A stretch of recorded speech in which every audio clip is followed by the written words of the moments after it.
تمام دیکھنے اور سننے والوں کو احسان چودھری کا سلام پہنچے۔ دوستو امید کرتے ہیں آپ جہاں بھی ہیں خیریت سے ہیں اور محفوظ ہیں۔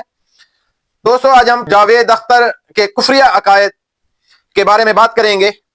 سب سے پہلے ہم آپ کو اس کی یہ ویڈیو دکھاتے ہیں، کیونکہ کچھ لوگ یہ سمجھتے ہیں کہ شاید اس کو کافر کہنا یہ غلط ہے، لیکن پہلے آپ اس کے کفریہ عقائد سنیں، اس کے بعد ہم بات کریں گے۔ یہ جو آپ آسمان دیکھ رہے ہیں نا، یہ گراؤنڈ فلور ہے، اس کے اوپر 7 فلور اور ہے۔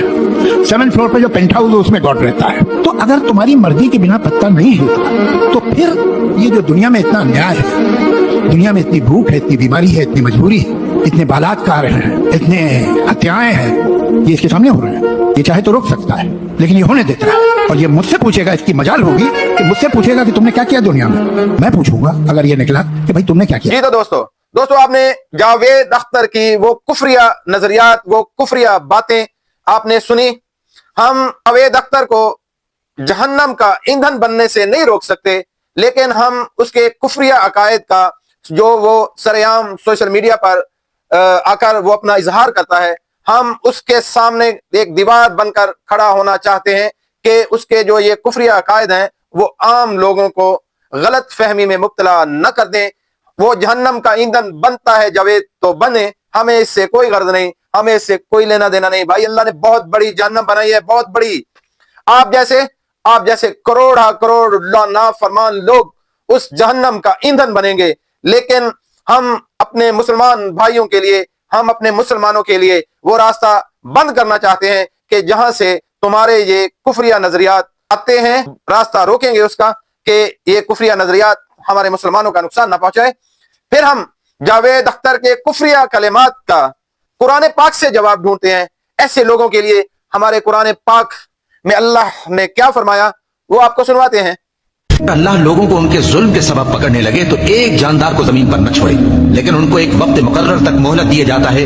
پھر جب وہ وقت آ جاتا ہے تو ایک گھڑی نہ پیچھے رہ سکتے ہیں نہ آگے بڑھ سکتے ہیں۔ وہ ان کو اس دن تک مہلت دے رہا ہے جبکہ دہشت کے سبب آنکھیں پھٹی کی پھٹی رہ جائیں گی اور لوگ سر اٹھائے ہوئے میدان قیامت کی طرف دوڑ رہے ہوں گے۔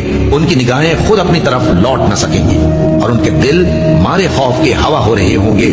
سو مجھ کو اس کلام کے جھٹلانے والوں سے سمجھ لینے دو۔